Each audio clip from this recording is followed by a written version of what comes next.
Welcome into another edition of the CanesInSight podcast presented by Caneswear, D Money, Spain, and the S is silent. Another loss for the Canes. Tough one this week. They battled.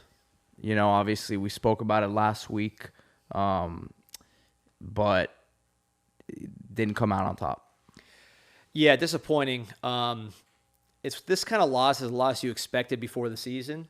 Not this particular game necessarily, but this kind of loss, you say, okay, you're going to lose games where it's close and you make some mistakes. But when you combine it with the last two games and the fact that the Coastal is now going to be very difficult to win for Miami, it makes it extra painful. Really, to me, the story of the game, you did see improvement with Van Dyke. We're up to 10th in the nation in passing per game, which is crazy to think about when you look at the way the offense is played overall. But Van Dyke found his rhythm. Whatever Gaddis and him put together in the off week seemed to have worked. Ball was getting out of his hands quicker. He was accurate. You saw him doing some of the things that he does when he's confident, like that touchdown throw to Parrish. He tried some throws that were probably ill-advised, should have been picked, but you could see his confidence and the playmaking instinct come out a little bit, which was a good sign, and hopefully he can carry that forward to the season, rest of the season. But to me, red zone continues to be an issue. The short yardage, which, really the painful thing about this start is there's nothing you can kind of hang your hat on and say this part is really improved quite a bit. And, you'd hope it would have been the short yardage running. That would have, even with the offensive line not what it is going to be in the future, you hope that you'd see that short-term improvement in the short yardage and just overall physicality. And that's really let Miami down the past couple of weeks, particularly in this game. You get the 4th and 1. Rooster fumbles the ball. Just a lot of mistakes. You had a coverage bust by Cam Kitchens, which was, again, these are controllable mistakes. Some of this is talent, and Coach Cristobal was very accurate when he said when you don't have a great talent advantage, you're going to be in a lot of close games. There needs to be talent acquisition. That's all true. What hurts is the things that they can control. Ball security. Not busting coverage on cover 2, Well, I cover think the 3. busted coverage is what's so frustrating for the fans because it happens against a Middle Tennessee State, and you would think, well, that's their wake-up call. It's can't happen again the rest of the year, and then it happens a couple weeks later against Carolina. Yeah, and these are mistakes we're seeing cover 2, cover 3, not the most complicated schemes. Not the most complicated defenses, but you're still seeing those errors. And from smart players like Cam Kitchens, who's one of the smartest players on the team. So that's a little frustrating. But yeah, this one, again, missed field goals like we saw against Texas A&M. Just little things that added up to a loss. Not getting out of bounds. The decision to even throw it to Skinner by TVD on the last drive, when he really could have just run it and stepped out of bounds. He threw it to Skinner. Skinner's momentum was stalled. Couldn't get out of bounds. You then rush the next throw. It ends up being an interception. You don't have a timeout to use, which maybe you could have used at that point because you blew it earlier in the half. Things like that again, are controllable. That's the disappointing part because that's what you pay coaches a lot of money to fix.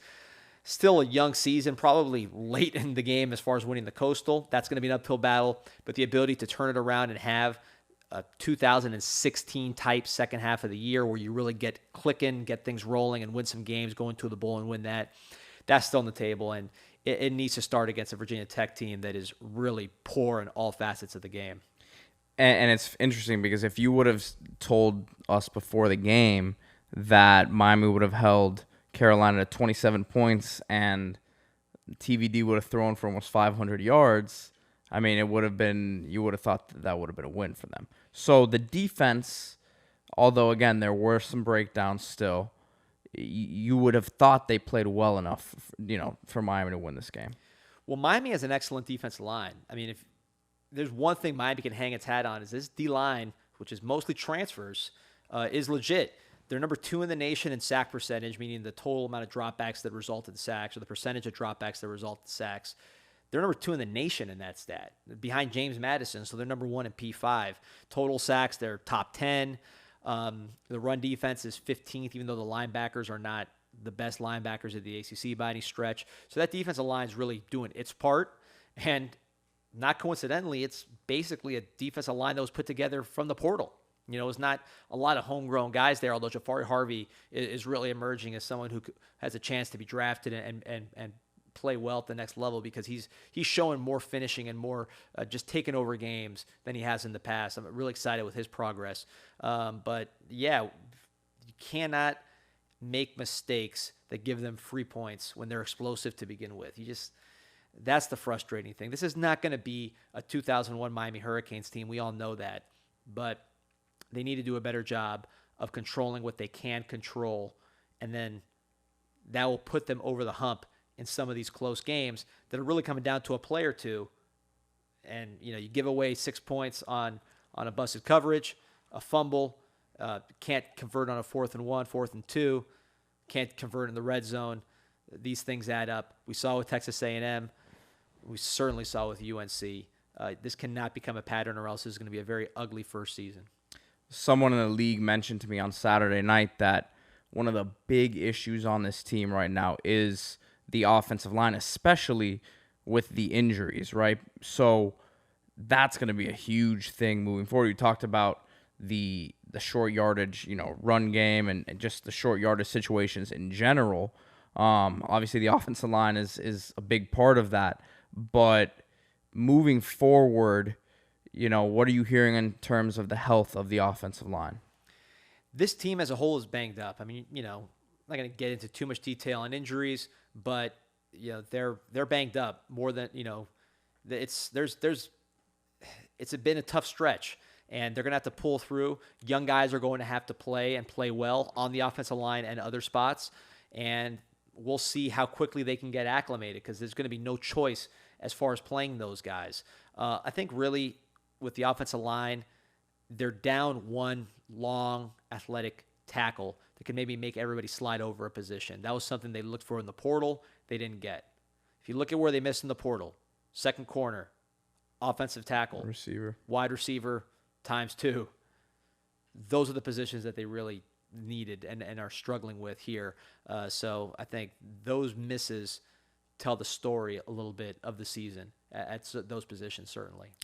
Our guest later on the show, Malik Rozier, he was great. We got into detail with the passing game and the improvements with that we saw. From your perspective, how refreshing was it to actually see some vertical, passing game, right?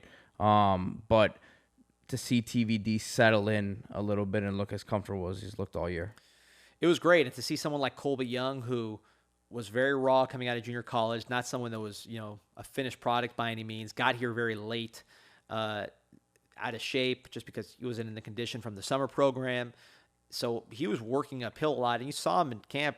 He wasn't blowing anyone away. He wasn't playing very fast, but now the game slowed down. He's in better shape. You're seeing him play fast and make a couple plays like he did on Saturday. The confidence elevates, the practice performance elevates, and it all hopefully will result in a player that you can count on and give TVD what he needs, which is the ability to throw those 50-50 balls with the expectation that the receiver will come down with it like Rambo did last year. That's not on the team. Colby Young, with his big hands, size, overall size, the ability to adjust to the ball, the ability to pluck the ball, he presents at least an opportunity to have that kind of player. So it'll be interesting to watch him going forward.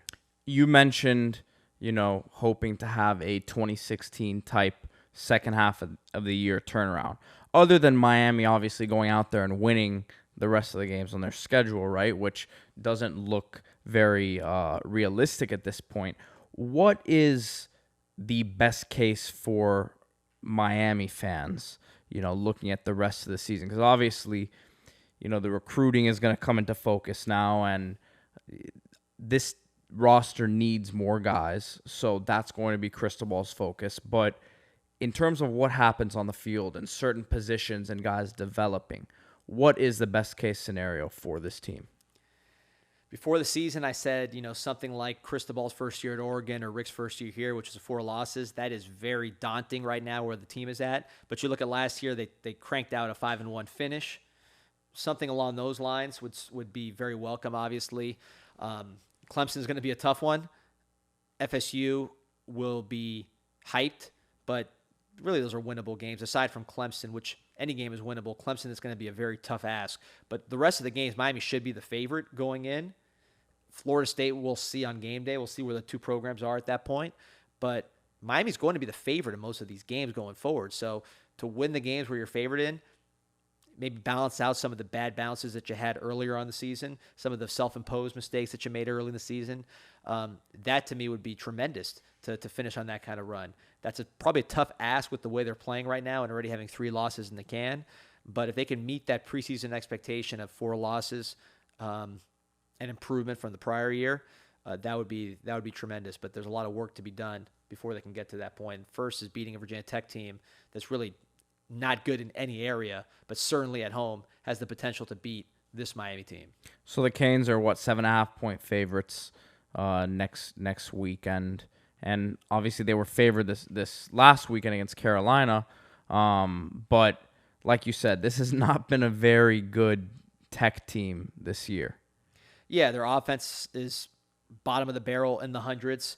They're a pass-happy offense. They don't run the ball very much. They're a majority pass team, but their passing offense isn't great. Their running offense is near the bottom of the country. Their scoring offense is near I can the tell bottom you of the from an country. NFL talent perspective, they don't have at least the draft-eligible guys this year. There may be some young guys on the team, but off the top of my head, I can't think of anyone who's a top-level prospect for them. And they're also banged up like Miami is. But you look at the defensive side of the ball, their yards per play defense is adequate, but their scoring defense is terrible. Really, they're just a bad football team, but they can still beat Miami with an inspired performance. Miami coming off the Texas A&M game, you lose to Middle Tennessee State.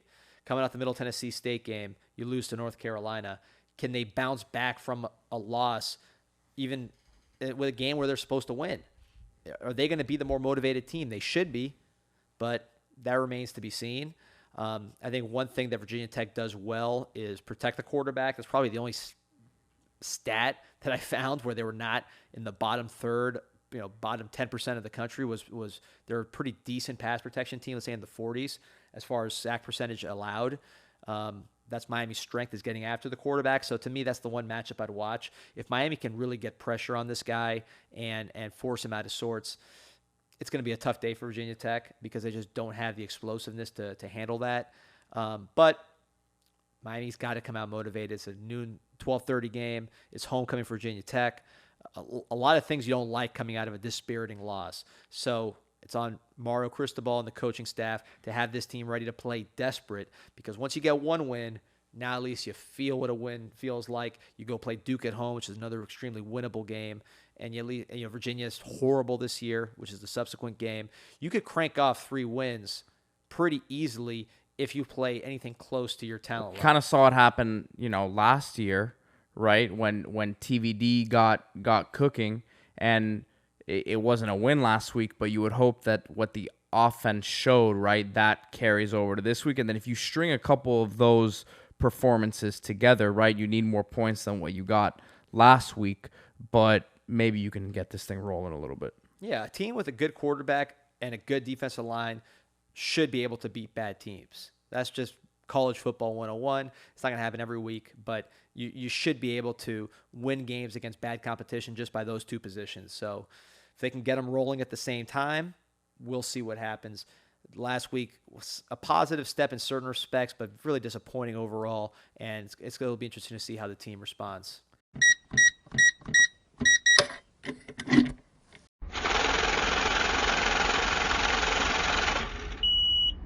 So recruiting, obviously, we mentioned it's going to be a big part of the show moving forward.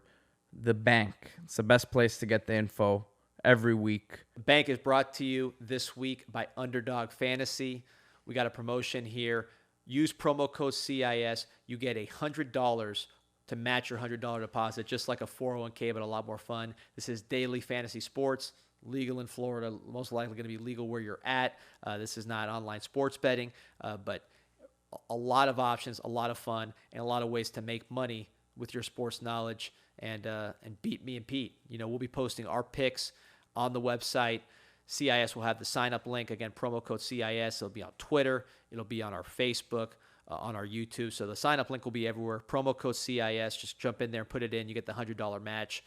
This week, I did my pick'em. My 3, I had David Njoku over 45.5 receiving yards. They're utilizing him quite a bit all over the place for Cleveland. Peter knows as his agent. Justin Fields, over 222.5 total yards. I think he's catching his stride. Bad offense, but great player, and I think he's playing well. He'll run as well as throw. And then I got Breece Hall, 75.5 rushing and receiving yards. Look at the slip. See if you can beat that. Put in 3 picks like that. It's parlayed. You get 5 times what you wager. So just a really fun thing to do. You also have best ball fantasy drafts. These are fantasy drafts that continue throughout the season. You don't have to worry about the waiver wire or maintaining things or setting your rosters. You draft and see how that goes, and the best ball will take care of itself. It'll rise the best scores to the top of your lineup, regardless whether you set it or not. It's really just about who has the best draft, and you continue that throughout the season. So a lot of cool stuff with Underdog Sports, and if you're competitive, we will be keeping track on CanesInSight to see who has the best picks. Again, promo code CIS, show off your sports knowledge, make some money with Underdog Fantasy Sports.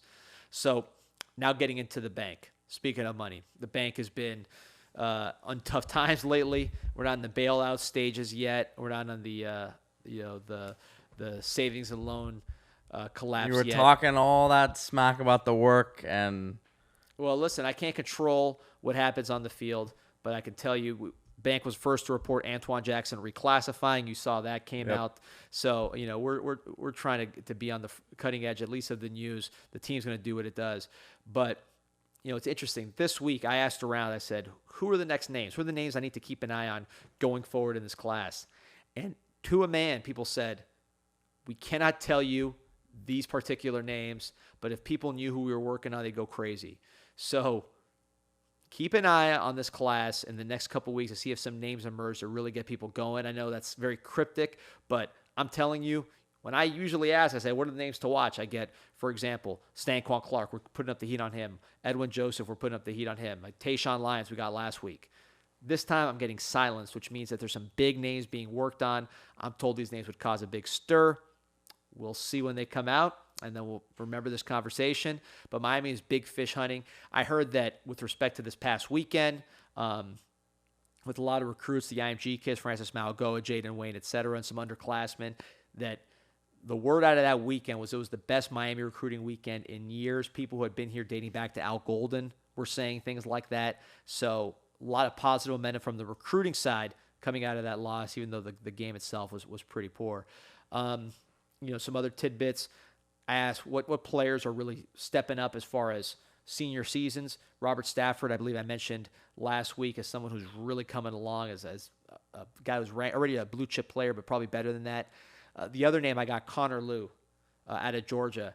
A lot of people think this guy's the best player, the best center in the country. Georgia thought he was the best center in the country. They were after him hard.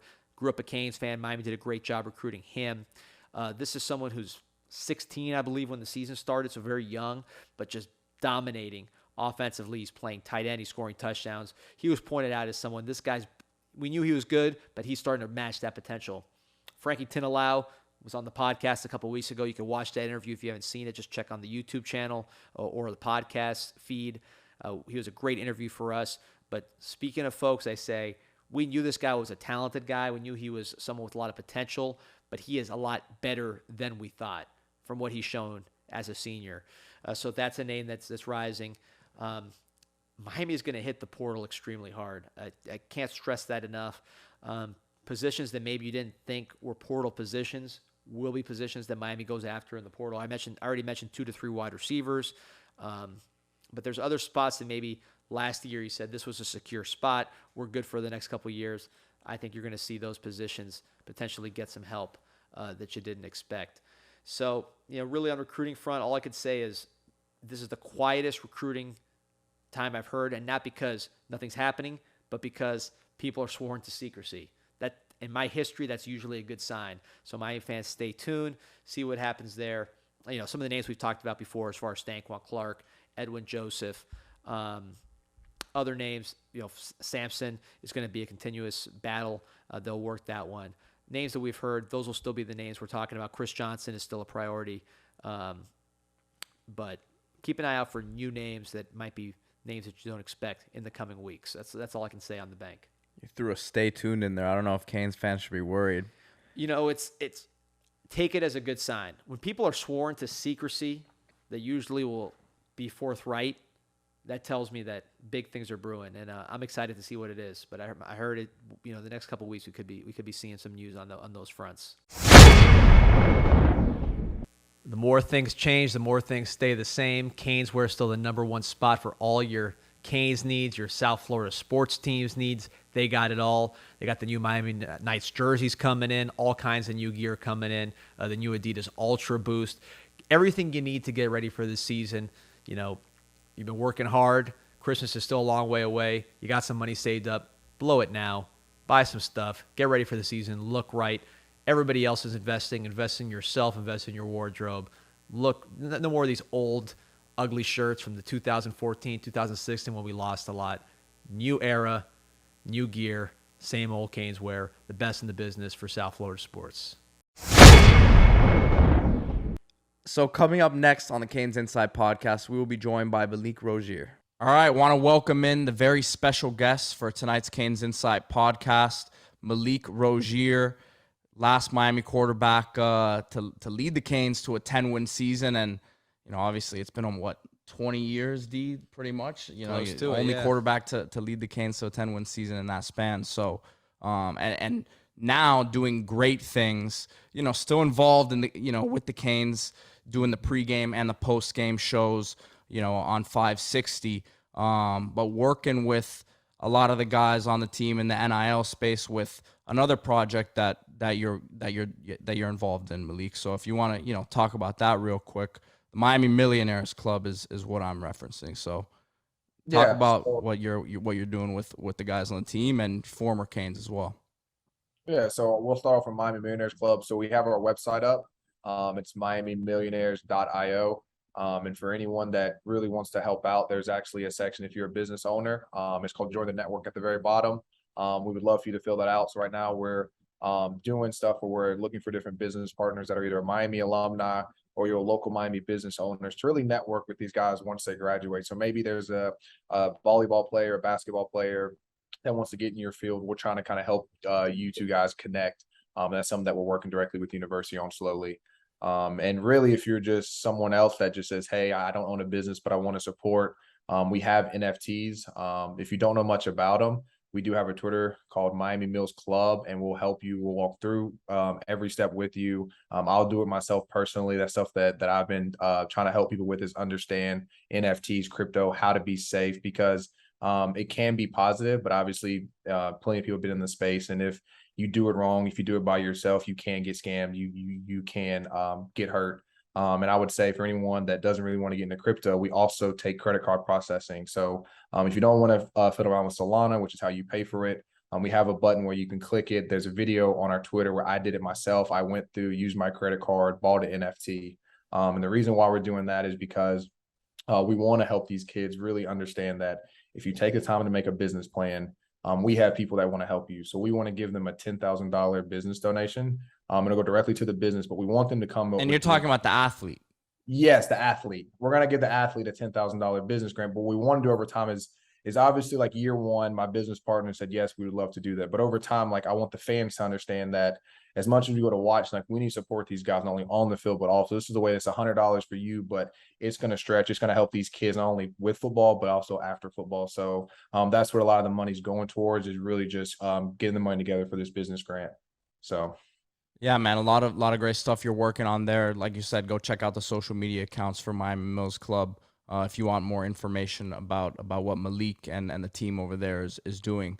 So on the field, also you're doing the QB training stuff with QB Country. So obviously we're gonna get into a lot of the quarterback stuff at Miami right now and what's going on with the team. It's been, a rough start for the team, a rough start offensively, obviously, but this past week, some signs of life, right? Yeah. I mean, what was the biggest difference, passing game wise? We'll go there before we get into the offense as a whole. But for Tyler, I mean, he looked like a different guy out there. Yeah, I would say the biggest thing was that he looked comfortable, you know what I mean? And he messaged me after the game. He was like, yeah, I felt good. I felt comfortable. And I think that's it. one thing I give James Coley that's over at Texas A&M, that when Brad Kaya came in as a freshman, he made Brad feel super comfortable. And that's why Brad and his offense was very successful, because Coley gave him plays that were in his offense, but he let Brad Kaya pick. He was like, hey, Brad, here are the 10, 3rd, and 6 calls. Okay. And then Brad would go through and pick 3 of the 6. So it's still James Coley's plays, but it's plays that Brad's comfortable with. So as the plays are being called, it's not like, I don't like this play, I don't like this or that. And I think that's where Gaddis and Tyler Van Dyke, I don't know exactly what they went into, but I think that started wanting to happen, is that Tyler's being more vocal with them. They're understanding the type of quarterback that they have. And we understand, like, most of these guys came from different systems, had different quarterbacks. So like they're learning everybody. Obviously we saw a lot of success this week. So I hope that, they can add more of the run game, kind of that Texas A&M style, to the pass game that they had last week. And it's interesting because you saw some different guys step up in terms of the skill position players, right? And it seems like every week you've been waiting for guys to step up, and that's kind of been almost the built-in excuse for the passing game, right? Well, the guys around him haven't been as consistent. But again, it seemed like this week all of that was just wiped out, and we saw shades of what we saw last year with that downfield passing game, which that was something that Tyler was very comfortable with last year. Yeah, and I think that's the biggest adjustment that I saw between week 1 and week 2, or really last week and the week before, was that, I felt like the last couple of weeks they did a lot of RPOs with throwing flats to Will Mallory, trying to outrun stuff, which is really, really good. But to me, I think our tight ends are athletic, but to me, the last tight end that could really do something like that is probably David Njoku. And that guy was a receiver that transferred over. Right. So it's like, he was a linebacker. Don't forget he yeah, was a linebacker listen, too. He hates that. Listen, he almost transferred from Miami when they put him at linebacker. So I definitely remember that. Yeah, that was a pretty funny experience for him. But I think that they're starting to learn, okay, like, this guy has speed, but it's not good enough. So now let's go back to more of that vertical passing game, which obviously you can tell they're comfortable with. But I still think there's a couple drops that we had on a couple of long passes. I know there's didn't Skinner have one down the middle? So it's like, those passes can't happen. That, yes, the pass game is good, but like, how many more yards could we have? Like, how much better could we be? And I think that, to me, is when you play teams like Clemson, if we're trying to still continue this run with the ACC, like, those are plays that we have to make. We play Florida State. Like, I don't know if you've seen their receivers, but Pittman's really good. Yep. And big 6'7" kid, like, they don't drop those balls. And then, like, that's what you're gonna have to go against. So it's like, I know Johnny Wilson, yeah. Yeah, like, I know Skinner's young, but the guy's made that play. There's no reason for him to drop it. Like, if you put him out there with no fans and it's him and Tyler Van Dyke, he catches that catch 10 out of 10 times. So it's like, calming those guys down, saying, hey, you've made this play millions of times, just go out and make it again. So I think when they start consistently making the routine plays, like, this team's gonna be really hard to beat. Malik, obviously this offense, if you look at the numbers, they're top 10 in passing offense. Doesn't feel that way because of the end result. Mm-hmm. Red zone, we know that's been the issue. You were a guy who you put it in the paint. That was a strength of your game just from watching from the outside. What's different once you get in that red zone? And what are the things you need to do to be successful and turn a good drive into a 6-point, 7-point scoring drive?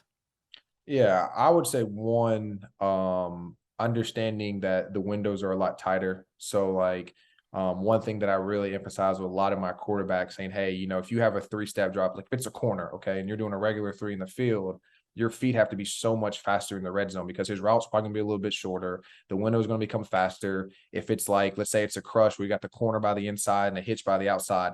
If you're too late, that corner on the hitch could fall off, and now he picks your corner. So it's like, everything has to speed up in process. And then secondly, it's trust.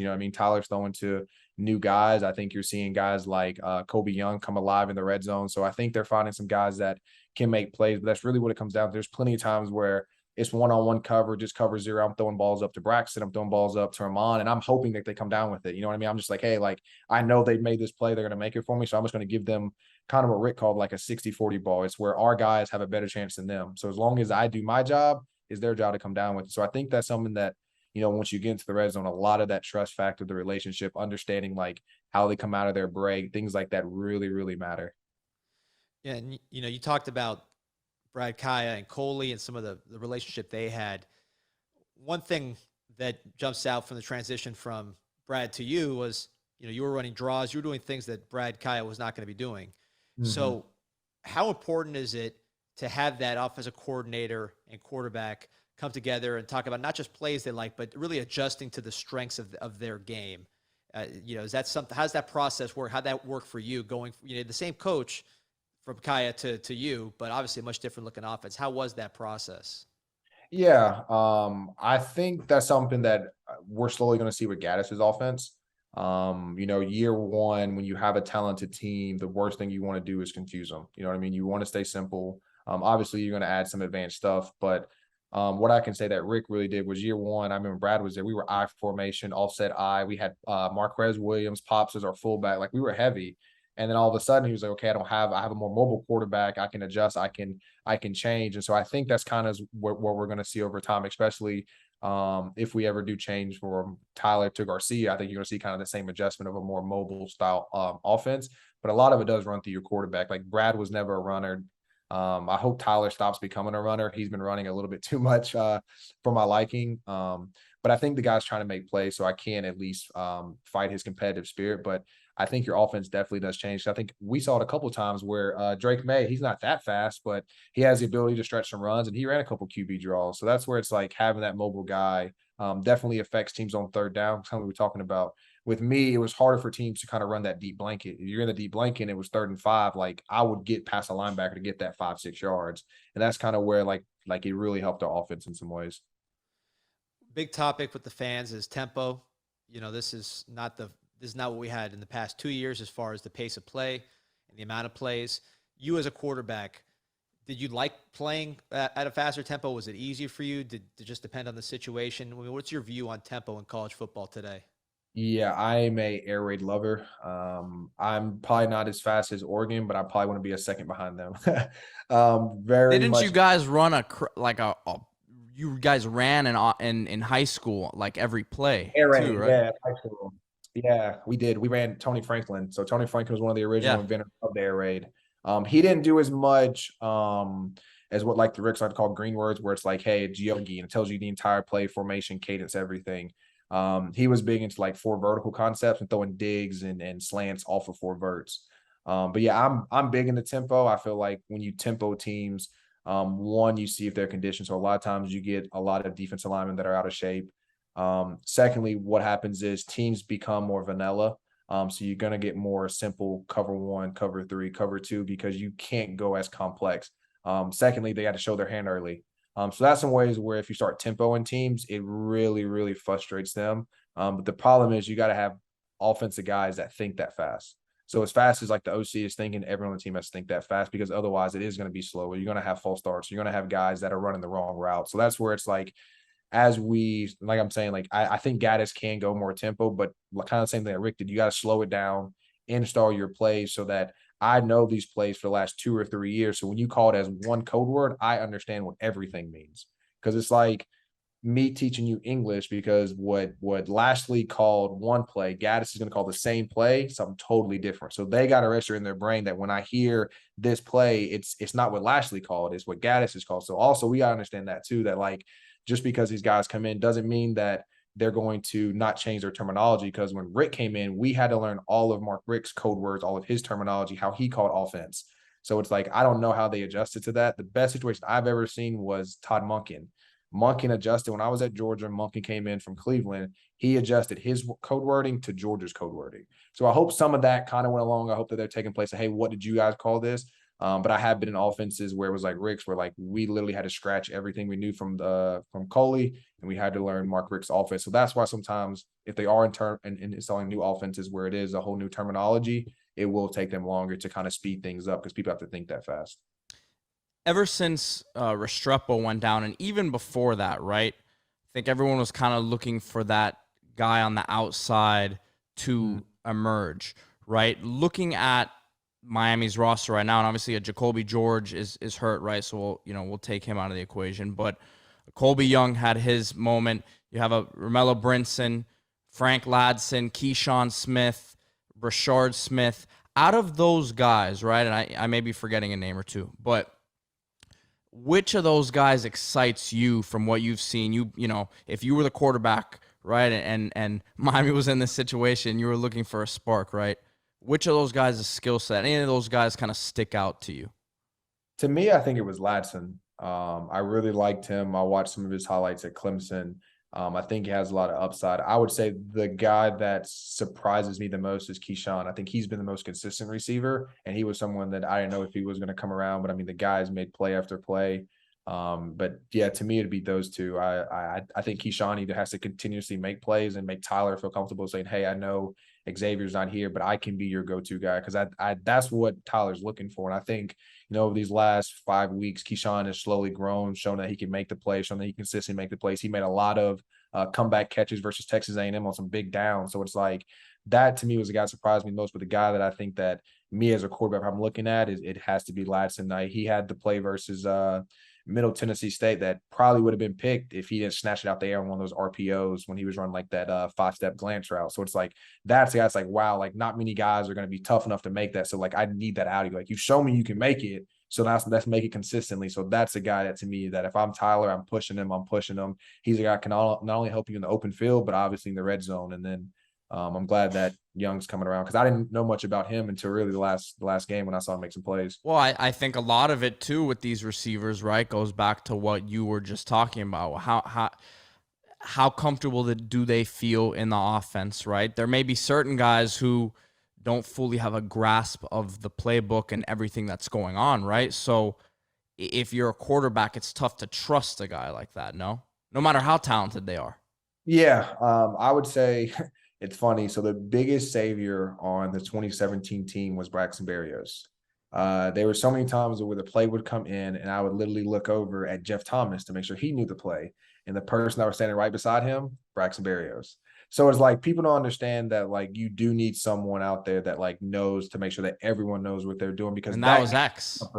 You know what I mean? That gave me comfort. So if like Jeff was looking at me big eyeballed, I'd have to run all the way over and be like, it's a post. Like Braxton like, you got a post, you're good. And like he would, you know what I mean? So it was like, I think there needs to be that guy that like makes sure that like if you're in the slot or you're outside guy, like make sure everyone's on the same page, even if it's for a split second. I know it's hard, I know it happens fast, but I've seen Braxton do it plenty of times. I know he saved a lot of plays, a lot of missed routes because he took his time for a split second before he got set to make sure like Jeff Thomas was on the same page as everybody else.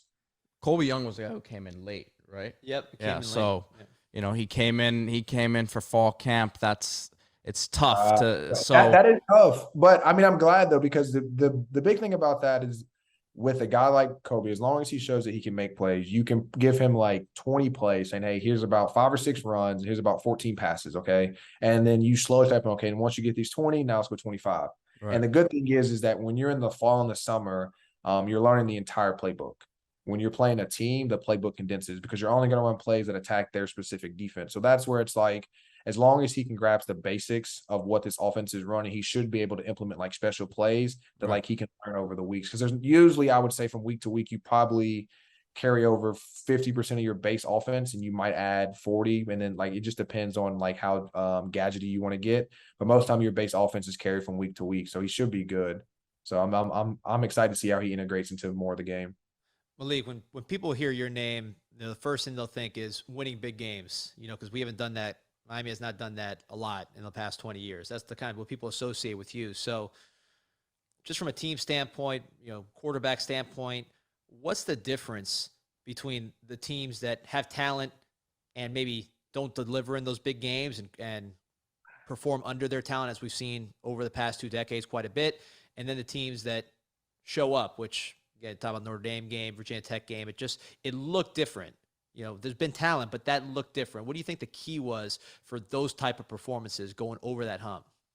Yeah, I would say one, that team got tired of losing.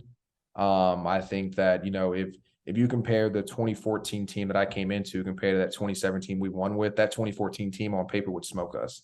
I mean, they had guys like Duke Johnson, Denzel Perryman, Rayshawn Jenkins, Deion Bush. Like me and Braxton were just scratching the surface trying to play for that team. So it's like, the talent wasn't there, but that 2017 team, man, we bonded. Like there was never a point. Like there might've been some small fights, but there were never any big fights. I remember when I first came there, like during 9-on-7 drill, the offensive lineman, defensive line were fighting literally every day. Before the bowl game, we had an entire team fight. The only people that didn't fight was me, Brad, Ryan Williams, and the 2 kickers. Everyone else was in the fight.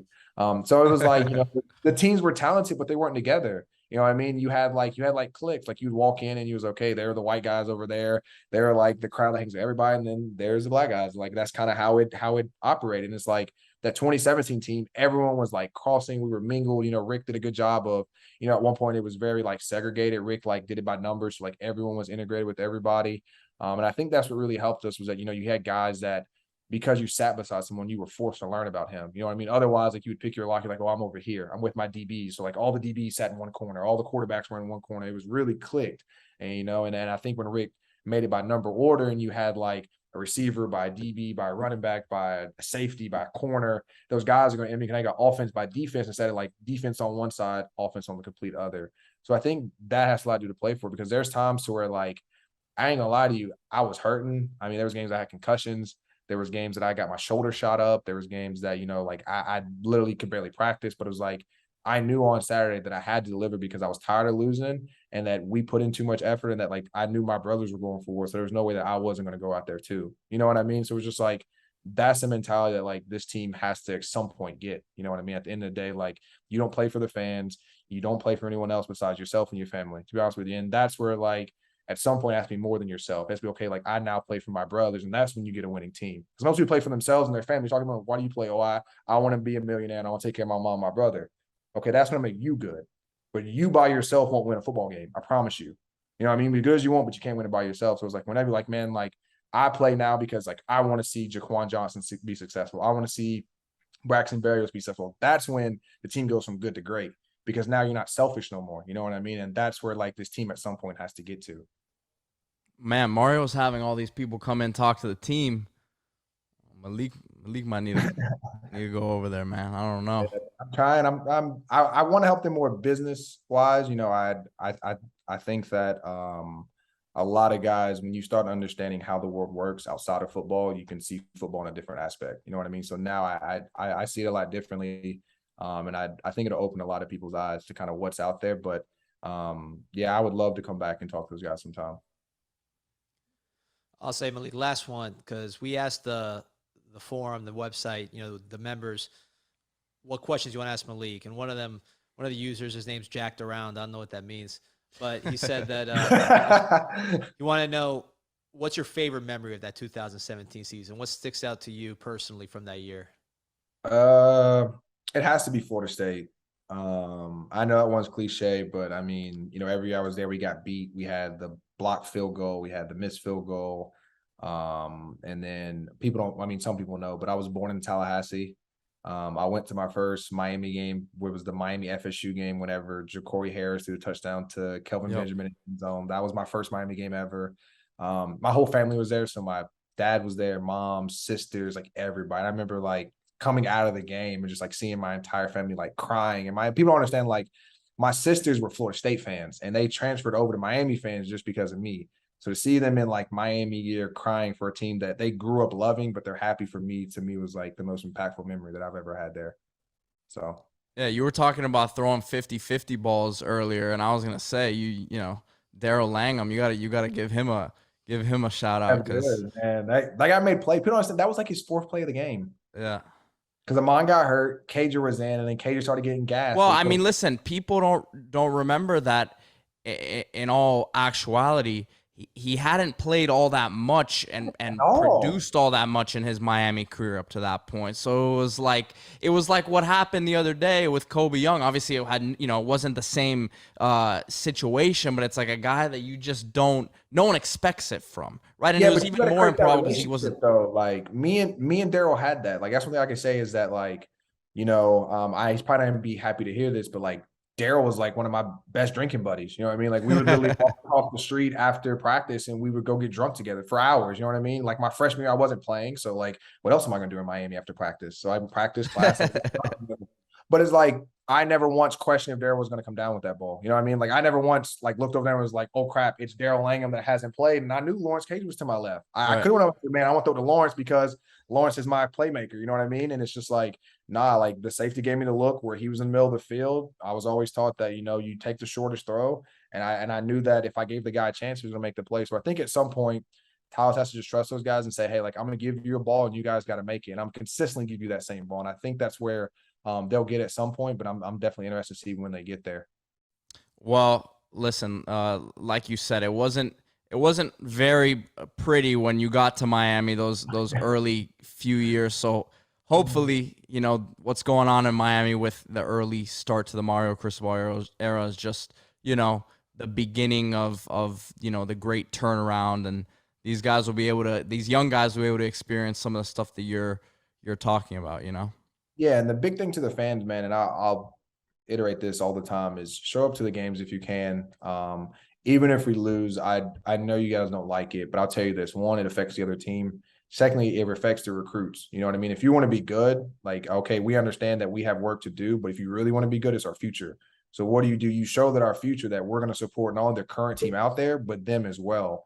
So I think that too needs to be overemphasized, is that the way you win now, when you look at Alabama, you look at Georgia, they have 4 and 5 stars all over the field. We'll get that at some point, but we got to show those kids that, hey, like, we're here to support you. You know what I mean? Like, we want you guys here. We want to be out here for you. I know there's a ton of stuff to do. Like, I drive 4 hours from Tampa every Saturday for home games to make sure that I'm down there. So it's like, I mean, if you're in South Florida and you got some free time, please go out there. I know that the fans, I mean, I love to hear you guys cheer, and I know the players do too. So I think that Mar's done a great job with recruiting, but we now have to support him and the recruits by showing up to the games for the current players as well. Malik Rozier, awesome talking to you. Canes fans, check in with him on social media. You can see everything that he's involved with, and hopefully we'll talk to you again, and it'll be when Miami's on a 6-7 game winning streak, heading into the the end of the season. So we'll see what happens. Definitely agree with that. Well, I'll definitely see you guys around FRM. Definitely. All right, Malik. Thank you, man. Appreciate you joining us. Well, we'll get into the questions now from the Canes fans. Yeah, well, I got one for you, Pete. This is from our old friend, Mark Chandler. Mark Chandler, the young looking 65-year-old motorcycle legend. What steps is Coach Cristobal taking to change the culture within the program, and how long should it take? So this is a trendy question, right? When it comes to culture change, and a lot of this stuff you won't see on the field, especially this early, right? So just from being around guys on the team, and obviously working with a lot of guys on the team, one thing that is a common theme is that it's not a free-for-all as much as it was with the previous staff. And what do I mean by that? This staff is on them more about the nutrition stuff, what they're putting in their bodies. Obviously, the workouts are way tougher from what they say. The stuff with going to class and tutoring, it's just tougher inside that building, right? So what we're seeing right now, obviously, there's guys on the team who are resisting that change, right? And I think part of what this is the growing pains, right? This is the not immediate success, right? That hopefully we can see some signs of change, at the second half of the season. But when you hear everyone saying, "Oh, it's going to take some time," it's more than just getting the players in there, right? It's molding these guys who are in that locker room, right? And you heard Malik Rozier say it, right? Some of the changes and the growth that they went through from the time that he got there in 2014. Those guys were tired of losing. Yes, some of these guys have lost a lot of games already, but it's just going to be that natural growth that comes with, that culture change. It's going to be the little things day in and day out. That's what they are more on top of them about. So, yes, the results aren't showing just yet, but, Canes fans, stick with it. I think we'll see the results soon. And again, people are going to hear that and be like, "Oh, cliche. We've heard this a million times." You're not saying you're saying this because you've heard it from players who are doing the right who were with the previous staff as well. So this is coming from them. This is not my opinion on it. Well, before you could say I was these guys are. This is what I'm hearing, right? No, this is actually what the players are saying themselves, and I think they've said it in interviews, right, throughout the time that Cristobal's been there. But I'm telling you, that's what the sentiment is from them. and I think you'll see the positive effects of it eventually. Hope so. What do you got for me? So this one here from Twitter, Ryan Samuels 43. Mentally, why don't South Florida recruits work out for Miami? Is it an attitude thing, a sense of entitlement? How can our attitude issues be reflected in how well transfers do at Miami, such as KJ Osborne, Jalen Phillips, Charleston Rambo, all came from elsewhere, and were pretty much the best players right away. Well, remember, transfers, those guys are already good, so there's not a lot of projection. I promise you, if Miami was able to get Zay Flowers out of the transfer portal or Torian Perry from Wake Forest, those guys would have been good too. Those are South Florida guys that Miami didn't recruit out of high school. If you get them when they're already first team All ACC, bringing them in, they're going to be good. So transfers are generally going to be better because they're good already. There's not a lot of guesswork. As far as the South Florida recruits, I think there's a few things. Number one, you need to get the best ones. You can't be getting the best ones plucked out of here regularly. And when I say the best ones, the guys that Alabama takes usually have character, they're workers, they're tough, and they have the physical tools. There's usually not a lot of question marks with those guys. A Patrick Surtain, what's the question mark with that guy? Well, I think Canes fans will point to the Tutu Atwells of the world who weren't really recruited by a Miami, but go to a Louisville and is, the best guy on the field right away. Right. That's a whole separate problem, too. I mean, again, the guys we mentioned, Flowers and A.T. Perry, the two All-ACC first-team wide receivers are from South Florida, and Miami doesn't have any receivers.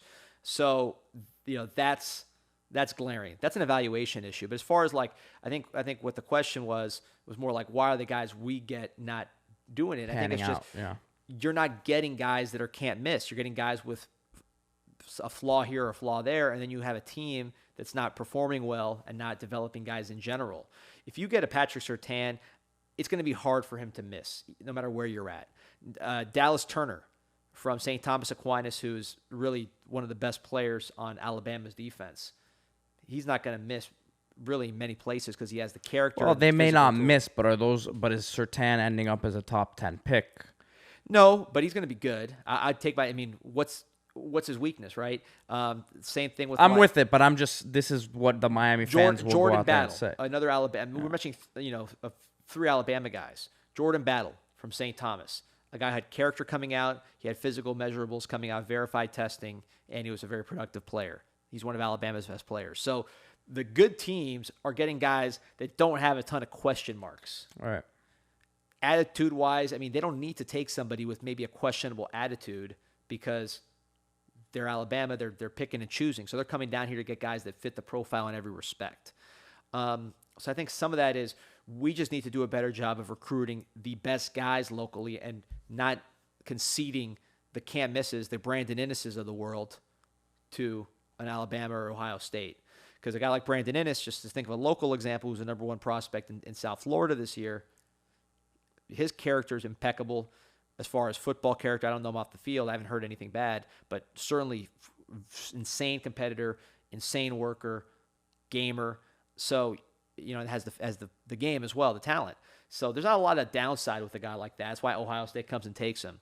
If you start getting guys like that, you're not going to worry as much about these South Florida guys going bust because they have there's less margin for error. Those guys are going to succeed. When you take guys that maybe are rated high, but they're raw in certain respects, put them in a system that's not successful, a culture and a program that's not successful, they're more likely to go bust. Like we know all the names. I don't want to write. Well, I think a good example of a guy on the Miami roster would be a Cam Kitchens of everything that you're looking for in a South Florida recruit. Cristobal said it himself. He goes, "This guy's your consummate South Florida player," and he said it as a compliment. And Kitchens is a good player. He's made a lot of big mistakes. Right. I will say, for those of you who are older fans who remember the 1998 season, the 1999 season, Ed Reed made a lot of those mistakes. I'm not saying Cam Kitchens is going to be Ed Reed, but guys that are smart and like to be aggressive, they learn the hard way as young players. Ed Reed against Penn State, memorable bust when he was supposed to be helping out Mike Rumpf and led to a long touchdown that cost us the game. So those things happen. Cam Kitchens is a good player. You need more of those guys that bring the total package of intangibles, strength, and speed. You need to do a better job evaluating the Zay Flowers and the A.T. Perrys of the world. because, it's not like it's not like South Florida stopped producing players. I mean, this has been, if you look at the kickoff classics this year, South Florida teams play teams from all over the country. I'm pretty sure they ran the table. They beat everybody. Well, and including Schefter, IMG. Listen, Schefter puts out his tweet every year with the counties and the regions with the most talent, and it's always Miami and Broward up there. We had 3 South Florida quarterbacks starting this weekend in the NFL. I saw Geno Smith, Teddy Bridgewater, Jacoby Brissett, actually 4, Lamar Jackson. Yeah, so 4 4 South Florida quarterbacks started in the NFL this year or this week. How many of those went to Miami? None. But you look at their character: Jacoby Brissett, Bridgewater, Lamar Jackson. These are guys that you don't have to worry about their character and their work ethic. You need more guys that have the total package, and usually those are the guys that get plucked. That's what we need. That's what we need to do a better job of protecting those can't miss guys. Brandon Innes being the absolute top example this year. Somebody that you get a guy like him, you won't be complaining about South Florida culture, because he will be elevating the culture of the room. So I think that's really what it boils down to. Just doing a better job of getting the best guys locally. Sounds easy. It's very hard to do, but I think intangibles are a major part of that package, both in terms of recruiting sleepers and picking the blue chippers and prioritizing the blue chippers. Well, you said Miami's big game hunting, and some wins would definitely help them reel those guys in. So this weekend, Virginia Tech. We'll see if the Canes can get the winning streak going. Because, like you said, I think once they get one, things will start going in the right direction for them. Yeah, we need a positive podcast. We need to be, we'll celebrate that Virginia Tech win like it's the preseason hype pod seems many moons ago. They always do, but I'll have a mid-season hype pod if we string together a couple wins. It's not going to take much with where we're at right now. So let's beat Virginia Tech. Not a very good team in any respect, but definitely can win. So there's some tension there. Let's hope the team shows up to play, and we have something to be excited about. A lot of young playmakers emerging at Colby Young, Jaleel Skinner. Let's get those guys going. It'll be fun to watch on Saturday. Remember to like, subscribe, comment, YouTube, Instagram, Twitter, and of course, CanesInsight.com. You can check everything out there on the message boards, and get your questions in every week for the show. Maybe we'll answer one of your questions. So next week we'll be back here at the FRM studios. See you guys then.